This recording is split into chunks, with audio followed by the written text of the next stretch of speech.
Pastor, anak, kapag bitchin, huwag ka nagpalit. Suko pa lang na. And this verse, what ako haka? But God commands it. God said, bring. Why? No offering here. Look up here. If you give your tithes to the Lord, what the Bible says, God will give us His miracle. And that miracle will overflow. Hello? Hello? Mag-overflow. Hallelujah. Nakuha mo na. Wala yung sa Biblia. 2 Corinthians chapter 9, 6 and 8. Kung sa inyo sa Bible. 2 Corinthians. Love God, loveth a cheerful giver. And the same word in Malachi chapter 3 verse 10. Bring. Love din. Yung word na bring is love din. Hello? If you turn back your tithes with love. Hello? Hello? Hello? Nanawagin mo yung magyatag ba ng tithes kasi kiring-kiring na gyatag. Hallelujah. No, klaro Biblia. Verse 10, remove the offering and only mention one word. Tithes.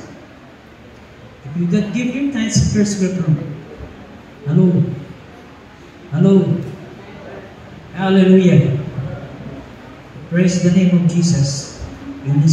In Matthew chapter 23, verse 23, the Lord rebuked all the Pharisees and scribes with the give their anis, mga lamas ng dihatag na ito sa templo sa Ginoo. Pero yung Ginoo, hindi na importante, you have to show your love, justice, and mercy. Kanyo? Why God rebuked it? Because the Pharisees love to give tithes, but the way they treated people, wala'y gugma. Hello?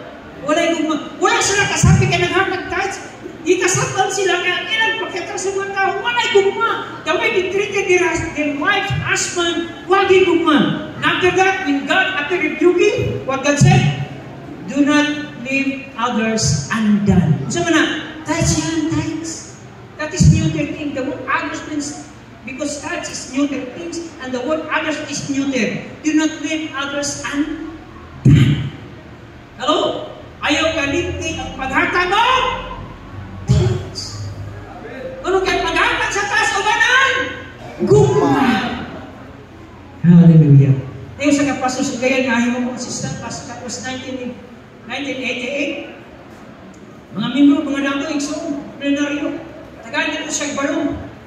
Barong niya. Ito mga pastora, gamayon ko niya, itum siya ba? Itum mo. Ito ba? Kasi kaliwag ni medyo na sa bukid.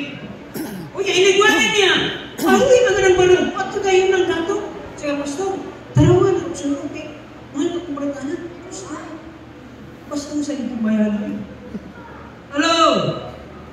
Kadawali. Pastor, mahal ka na kapag pag sila ng duha. Dagang may libro, kapag simba, udulan. Pastor, mahal ka na pabit na po ata ba? Sobrang ko na. Hindi na kakabalo mo. Gusto ko. That's it. When you give, kung mga hatagan ito, ayaw na, una-una. Because of love.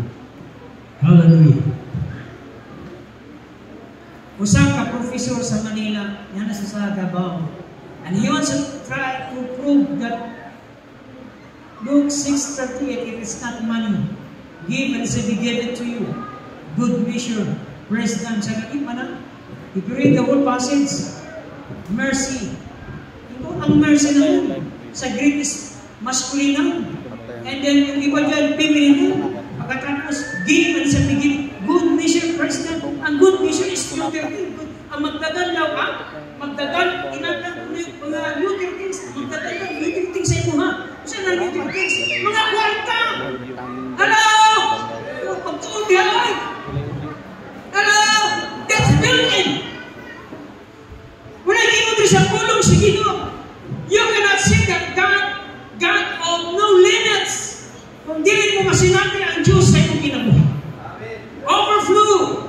Hallelujah. The next one here is soon. Our God is selfless God. Ang atong Diyos dili hako. Hindi mo katapat, atong Diyos dili hako. Ingnan, atong Diyos dili hako.